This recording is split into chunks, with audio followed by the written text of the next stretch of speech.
Should Apple buy an AI company? This is MacVoices. Today's MacVoices is supported by Bzigo. Stop losing sleep over mosquitoes. Take back your nights with Bzigo. Go to bzigo.com/discount/buzz10 and save 10% off. Welcome to MacVoices. This is the talk of the Apple community, and I'm Chuck Joyner. Folks, it's Tuesday night. It's MacVoices Live. YouTube.com/MacVoices TV is where we are. You could be in here with us in the chat room commenting. If you join early enough, you can hear some of the pre-show banter. And if you hang around long enough, you can hear some of the post-show banter. But we're here to do a show, and that's what we're going to do. And we got a lot of stuff tonight, no question about it. And so I'm going to go around the room, let you know who's here, and in this case, how they're here, and then we'll get to it. Top left of my screen, as usual, David Ginsburg. David, good to have you. It's great to be here. Thanks for having me as always, and I hope everybody's staying cool. It's warm across all the U.S. for the most part. Yes, definitely. David has a purple dock pop on his microphone. Just to show him up a little bit, Webb Bixby brought out one of his, sort of purple quilts. Webb, it's good to see you. Just for the record, remember, my wife makes the quilts. I don't make them. I take a picture of it and throw it as a background. Okay, thank you. Yes. I love the way you do full disclosure. Yes. Yeah. Yeah. Otherwise, after he gets off, it's like yesteryear, whack. Eric Bolden is here sporting a butterfly tonight. Yeah. Tonight is, who do I have? Red Spotted Admiral. An admiral. Ooh. Admiral Kirk. Yeah, I thought, why not? It kind of seems like the day for it. That sounds good. That sounds good. I like it. It's on vacation, though, because, that kind of nice, blissful, nothing going on behind it. Meditation. We can all use a little meditation. Speaking of meditation, Marty Jencius is here. I'm not quite sure how that fits in, but Marty, how are you? Good. It's a quiet house in the Gensius household. My wife is out picking out wedding dresses with my future daughter-in-law. And she said, she looks beautiful in all of them. That's what she texted me. And I said, well, then buy the cheapest one because it doesn't seem like it matters. Oh. And where are you sleeping tonight? Yeah. I'll be working all night. I won't be sleeping. Yeah, you're darn right you won't be sleeping. Joining us from the road, and he has wisely turned his camera off, but he is here on audio, Mr. Mark Fuccio. Mark, it's good to have you back after your world tour vacation. Oh, it's good to be back, and I'm about to, for people who know the Bay Area, I'm about to enter Highway 280, and I'll be passing by the Apple campus. Will be on my right, in about 60 seconds. Well, pardon me. Ordinarily, I'd say send us a picture, but no, you're driving. Don't send us a picture. Right. Besides, you guys have better pictures of the campus on the Apple, on all the Apple events. So you don't need a picture, from a car. Good point. So we started off last week with some public service announcements. And unfortunately, this may become a regular thing on the show. And I'm going to throw these into the chat as well. Two things I just want to make sure that we bring to everyone's attention at the very top of the show. This seems like a no-brainer, right? But Lifehacker has an article that says there's a new reason to never keep screenshots of private information on your iPhone. And that seems like it would be kind of obvious. But on the other hand, I know I got to thinking about times that I've done it. Now, fortunately, it was always transient, but you take a quick screenshot of something that maybe is not devastatingly bad, but then you forget to delete it.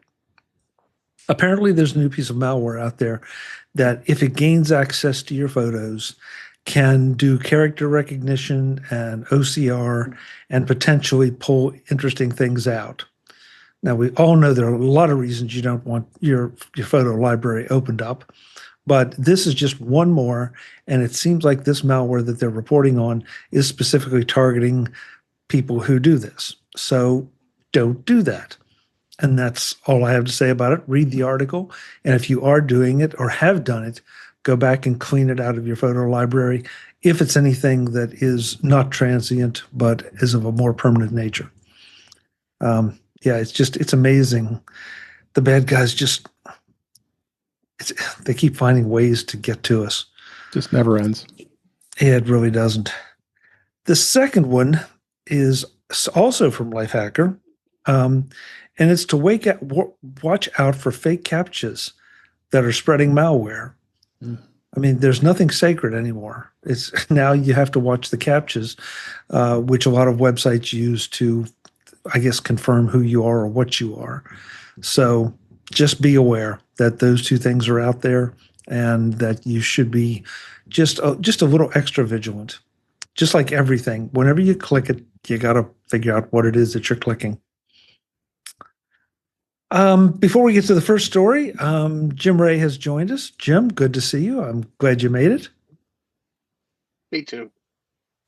Good. You look like you're still in Cupertino. I am.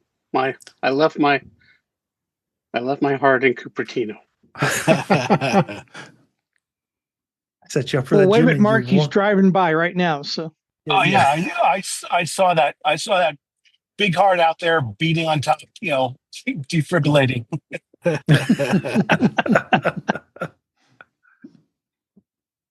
Well, Mark brought this to us, and I'm going to move it up because he can only be here for a little bit of the show. So we're moving it to the top of the pile. This is a Bloomberg article. I just put some links in the show notes. Apple will need to leave its M&A comfort zone to succeed in AI. There's been a lot of discussion this week about Apple possibly buying an AI company to, according to the pundits, to play catch up with everyone else. Whether that's an accurate representation or not, because that implies Apple's behind. And that seems to be the popular thinking, but I'm not sure I completely agree with it. So, Mark, again, you brought this to us, so I want to let you start off. Does Apple need to buy an AI company at this point? And if so, do you have an opinion on who they should buy? So, there are many different perspectives on that. I think that, a lot of the punditry and analysts, they see a lot of activity out there and they see what Apple is doing or not doing. And, their immediate concern is, okay, well, they're behind and they have a big pile of cash. So, they need to go buy somebody in order to come out ahead. So I think, there's a lot of that sort of shallow thinking that is very, very rampant, out there. I think that, a year ago, everybody was hailing Apple as a genius because, their strategy at that time, and maybe it's still their strategy, because I don't think they've articulated a change, is that, they own client devices. So they want to be the interface, the vehicle by which people access, AI services. And I don't think they figured out how to monetize that yet, because, as far as my knowledge is, their deal with OpenAI, I don't think they're, selling subscriptions and thus collecting revenue on that yet. So I think that is, sort of their stated direction. On the other hand, I think, that I think there's a lot of soundness in that is by being the on-ramp and off-ramp, they can get, a lot of revenue. Famously, talking about on the order of 20 billion they get for referring searches to Google, and the speculation that, some of that may be at risk depending on, whatever court settlements occur for the antitrust, actions against Google. So, that indicates, it shows the position of, how powerful a being a toll road owner, can be for Apple as a company. I think the other reason to think that maybe they might want to think about doing an acquisition is, they've been following, it's, I guess, Steve Jobs' dictum of they want to own all their technology up and down the stack, not be beholden to anybody. So, I think, all the activities around Siri and, Apple Intelligence and their own efforts, I think, indicate that, they've had some failures, in the oil pit, they call it a dry hole. They drilled, they tried to hope that they would get, oil and gas out of it. And, they've gotten nothing other than, some of the things I think are useful, like some writing tools I think are useful. But as far as being, a more fully featured, fully powered AI, it's not there. So, I guess it goes back to thinking Apple might have of, they need to fast start, doing other services on their own, other than just being a passive toll taker, on the information super highway out there. So that's sort of a quick survey of top level thoughts. Apple has never really seemed to have a very successful ability to acquire companies. I think that's why they've acquired smaller technology firms, and they acquired the company that did Siri, and famously the founder of that left after 1 or 2 years, and maybe that's why Siri has sort of stagnated so much. There's rumors out there that they had strife with the Beats team, which was at $3 billion their biggest acquisition, but tiny compared to deals in the technology M&A space.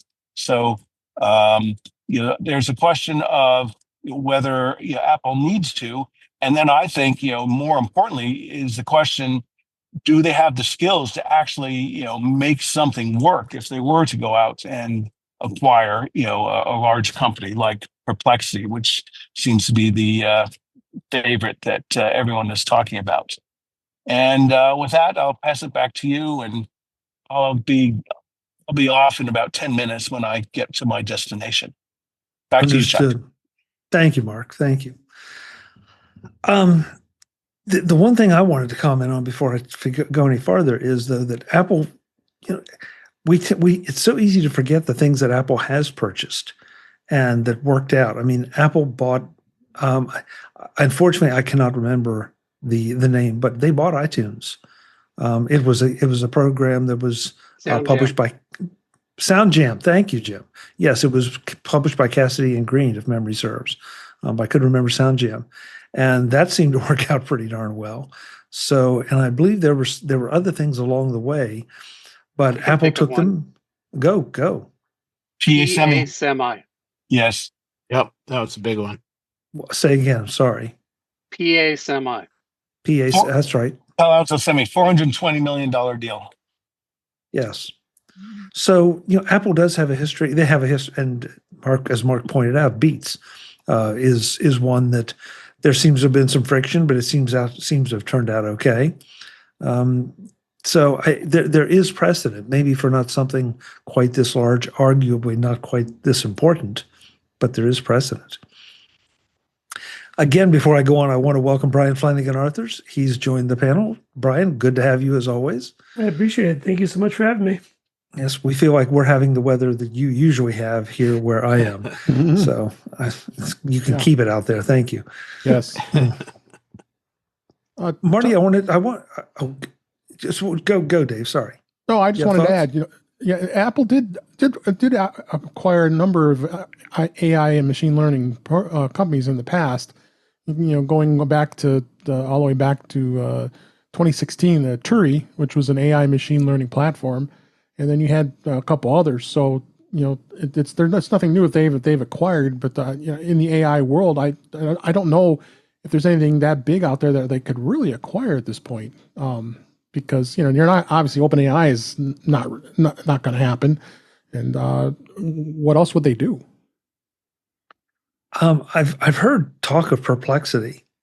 Okay. That seems to be, as Mark said, one of the leading things, one of the leading companies out there that would not break the bank, but that could bring a lot of things and could line up with a lot of Apple's initiatives. So, Well, Apple has a pretty big bank to work with. We'll start there. So That is true. I think a couple of comments. Apple has strategically purchased some things. But the one point I want to make is, how do you measure success when you do an acquisition? You could say, well, they paid an awful lot for Beats, but it's as this article states, it's the grounding for Apple Music. Okay, it's not the headphones that I think they wanted. They wanted the streaming side, and I think that's proven to be pretty successful for Apple. They've bought the technology that does the Face ID, and I can't remember that name, but they've bought some things that are a lot more strategic, as opposed to, and this article references it too, is that, well, Apple should go buy Netflix, or Apple should go buy Tesla, and I think that Apple has been very, like I said, very specific and very strategic in what they are purchasing. They don't want to buy a Tesla for whatever reason. Is it because of Elon? Is it because of technology? It doesn't matter. They just didn't do it. But they have purchased some things. Now the question is that I go back to, what measures success? Do you think that the success is that they've bought something, they've integrated it, and it's become the new primary technology in all Apple products? You're not going to see that. That's just not the way that Apple goes about doing these things. I think they're very intentional in what they do. They talk about the $1 billion purchase on the Intel modem business in this article as well. And I'm not sure if that was a good deal or a bad deal. That they are coming out with their own modem technology that we know about in the 16E. It's still developing. That's why they only have it in one product, not a lot of them. But was the Intel a bad deal or not?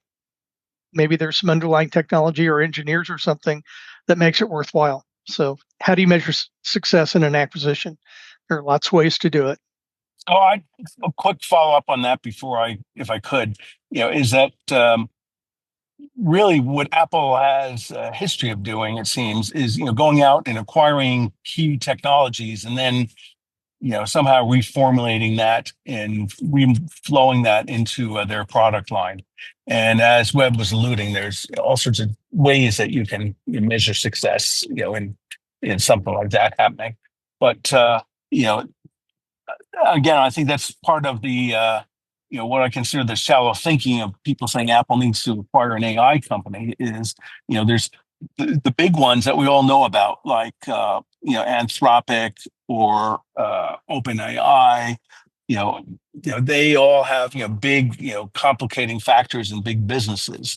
So I think it really goes back to ultimately, what is Apple's vision, and do they have a strong vision of what integrating AI means into their product line? And then, form follows function, as they say, and then then they acquire a technology company that can fit with that. Just saying, well, we're behind, and we've got a big bank account, and you let some dummy Wall Street analysts, go out there and say what you should buy, I think is a bass backwards way of approaching it. I think Apple really needs to think through what is its winning set of services that it wants to offer, and then build out to that. Well, and also to bolster what it already has, or what it already has in mind. I mean, because to Webb's point, how do you measure success? But the other part of that equation is, when do you measure success? If you make an acquisition and it doesn't pay off for 3, 5, 7, 10 years, is it a success or not? So, and it once again, we're in this instant gratification world where if it doesn't show results in 6 months, well, Apple should never have done it. It was a mistake. So, Well, I think unfortunately Apple is so secretive and silent about its plans and objectives that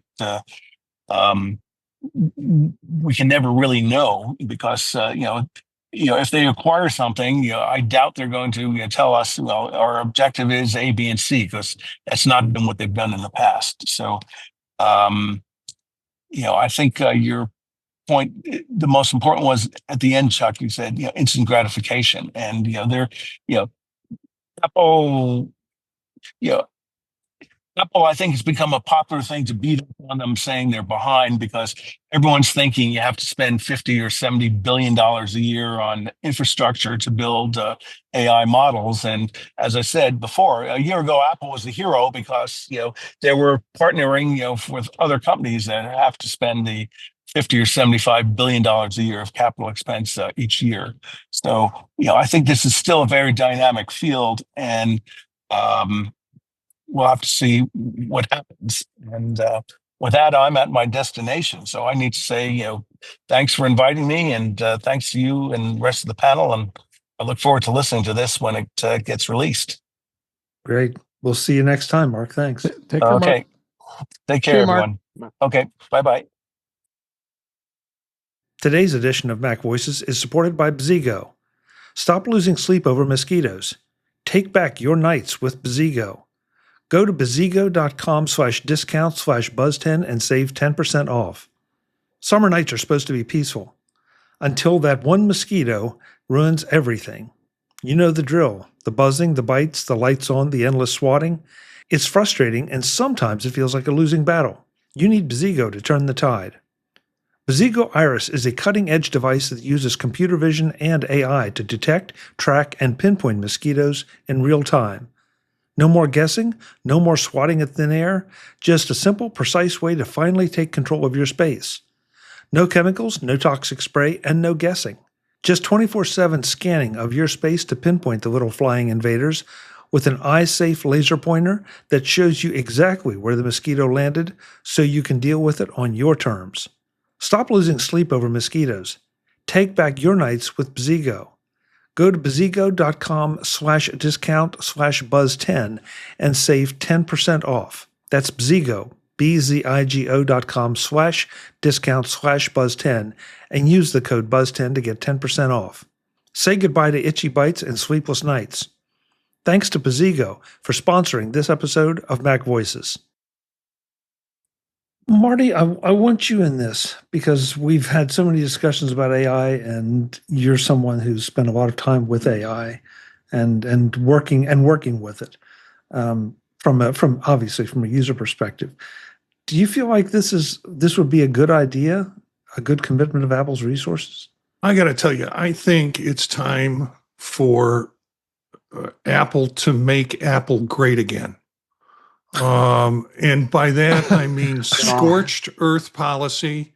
Apple's got enough money. They should buy all of the AI, large agents, shut them down, and then say, okay, who's behind on AI now? Who's your daddy? Seriously, I don't think Apple's going to I don't think they're going to buy, like they haven't bought ChatGPT, but they're using them. And there's probably money exchanged through that process. It's sort of like, why buy the cow or buy the cows when you can get a little bit of cash from each of them when they milk the cows. So I think you're going to see more options open up where people can select, probably at a cost, a advanced AI model for them to go outside of the context-based model that Apple has been talking about. So figuring out when your next flight is, what meals are in the town you're going to, that's all personal context stuff. But if I want to figure out how to put together a spreadsheet with all this data, then I've got my choices of menu that I can select from. That Apple will be getting some of the money for that, either from me or from the large AI models.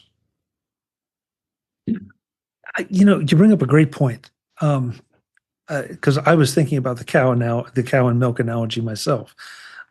One of the advantages right now, Apple has done a deal with ChatGPT and OpenAI, but there's nothing that says that they couldn't do a deal with Claude or with, God help us, Meta or Grok or any of the others, if they wanted to. And Marty, this is something I think it was last week that you brought up, that there's some AI models even within the companies.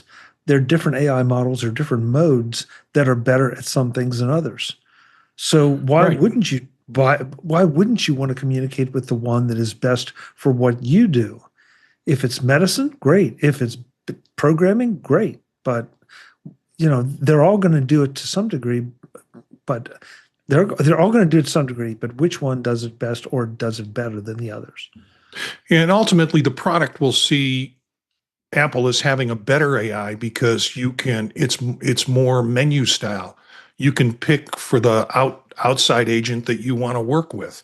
So it'll do what you want locally for your contextual stuff that you want, and it will go to whatever products you want to use. So if I want to do photos, Midjourney, or whatever, that's the model, and Apple will get its 30% tax or whatever from that process.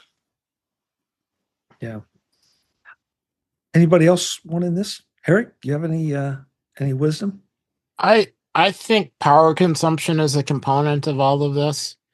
So if Apple uses somebody else's model or system or whatever, and it currently uses a lot of power, it's not really theirs. If they buy a company and it's sucking down power all over the place, then Apple's responsible for it. So I think some of what do they go with and what do they buy or not buy is how power efficient is it, and how much of an embarrassment will it be a little bit later to say that you're sucking down the power of 3 countries.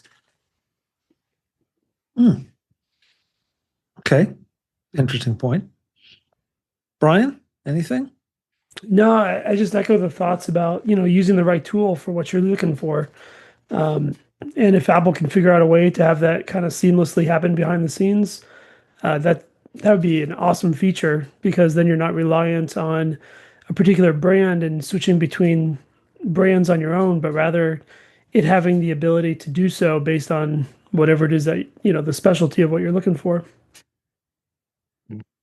It feels like this. Okay, so Webb and David, I'll put my insurance hat on, but this is an interesting way to maybe offload some liability, because this week we saw, we don't have an article for it in the show notes, but Midjourney was sued, I believe, by Disney because somebody was using, or Midjourney was able to generate some Disney IP in ways that Disney did not like.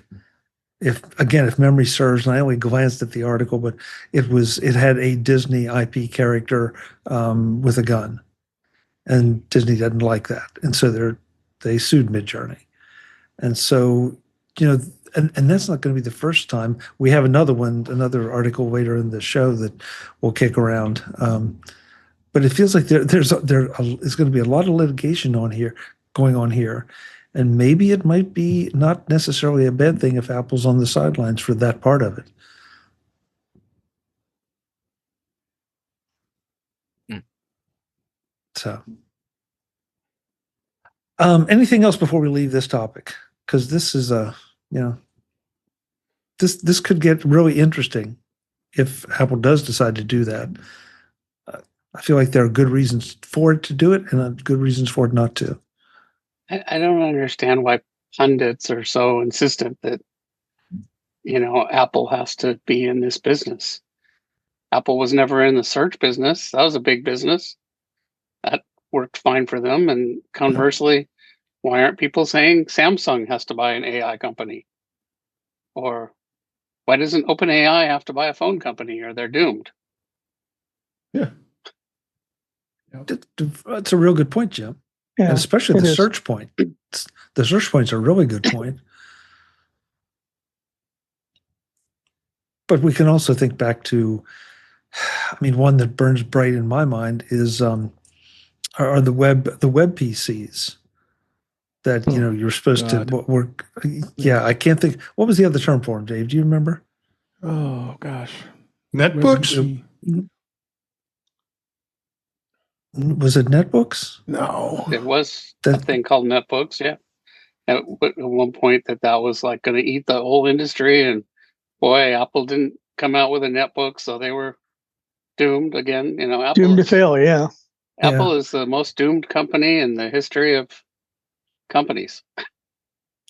Yeah, it does seem that way. And Jim, I've got to think about your comment a lot, because that really strikes the search thing is a great example. The only thing I can think of is that the difference is that a lot of this has to do with productivity, however you define productivity with what you do with your computer. On the other hand, unless OpenAI is going to start making its own hardware, or Perplexity or Claude, et cetera, I still am going to need a device to access them on, and I still would want that to be a Mac. I guess you could argue that if Google somehow succeeds in this space in a way that uniquely advantages Android phones, that could be bad for Apple. But that would not be OpenAI succeeding, or any of these others. That would be specifically Google. But other than that, all these things run on Apple hardware. So what is, Apple doesn't have to do search. They don't have to have, the best different kinds of software. I don't think, they're here to sell hardware. And I think they're going to sell hardware, no matter whose AI software is being used. I think notably was Web TV. I remember that one that eventually Microsoft had purchased. If you remember that one, Web TV was one. Yes, that was so bad. I had one of those, and it was short lived. Yeah, I do think paying attention to pundits would be a good way to lose a lot of money if you were an investor. Well, Wall Street and the pundits both seem to fall in love with things, and they're just convinced that this is the next big thing, and the world's going to turn on its access. And some of the times it does, a lot of the times it doesn't.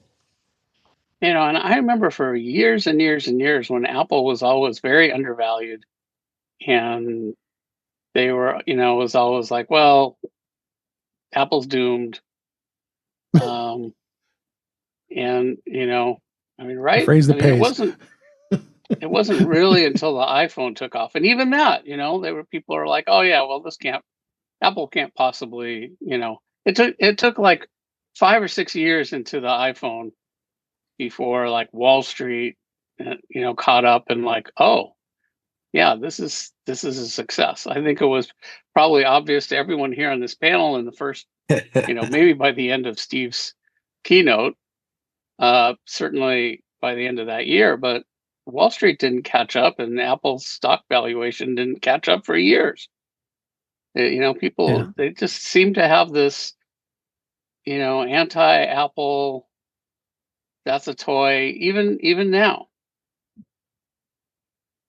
Well, remember Ballmer, the famous news conference that they were saying nobody's going to buy a phone that expensive. Yeah.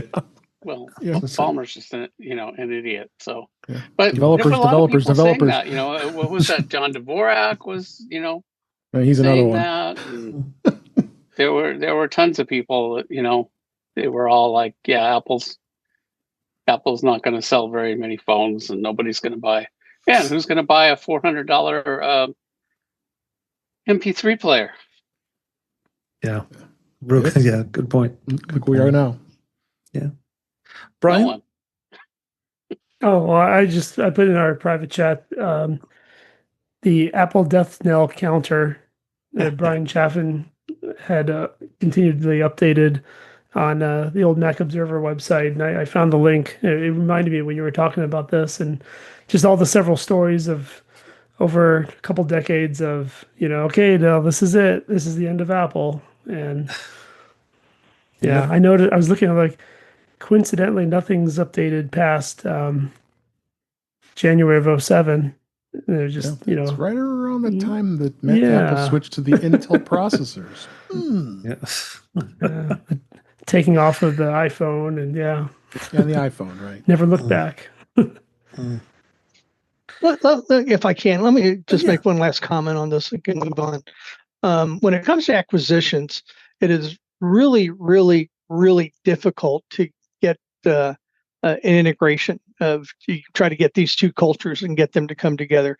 I'm not saying it's impossible, but it's really, really difficult, especially if you have a very vibrant leader in one company and a very vibrant leader in the other company, and it just makes it difficult. So my personal wish is that I think that Apple is, from what they're showing, and they're not showing hardly anything, but from what they're showing, I think they need some help on the AI space. I think AI is going to be important to them, and I think that what is Perplexity, I think was the name of it, something like that could help move it along. But I've also said on this show a month ago, maybe even longer, that I thought Siri in and of itself was kind of a failed technology, and they're going to have to. I said they're going to have to jettison it, come up with something else. It sounds like they're going to keep the name and get rid of everything else. But like I said, it's my crystal ball is as good as anyone else's. I wish that they would get in though and do something in the AI space. I think it'll help jumpstart them. I'm going to give the last word to Barry in the chat room. Barry said, I've heard two opposing scenarios regarding AI. One, a conscious singularity will emerge in 1 to 5 years. And two, the AI bubble will burst because there are limits to LLMs. So, yeah, that I've heard the same ones, Barry. And yeah, I'm not even sure what to say about the conscious singularity, although I've heard that, but that's been talked about for quite some time. And then there was that paper that was published by Apple. Now it's been at least a month ago, maybe, where there is an upper limit to what LLMs can achieve. And are they going to be useful? Absolutely. But they aren't necessarily going to achieve the singularity or go beyond a certain point. So take it for what it's worth. Visit MacVoices.com for show notes and to connect with Chuck on social media. Get involved in our Facebook group or like our Facebook page, and get more out of your Apple tech with MacVoices Magazine, free on Flipboard and on the web. And if you find value in it all, consider supporting us through either our Patreon campaign at patreon.com/MacVoices or by making a one-time donation via the PayPal link on our front page and in the show notes of each episode. You will join these fine people who help bring you Mac Voices.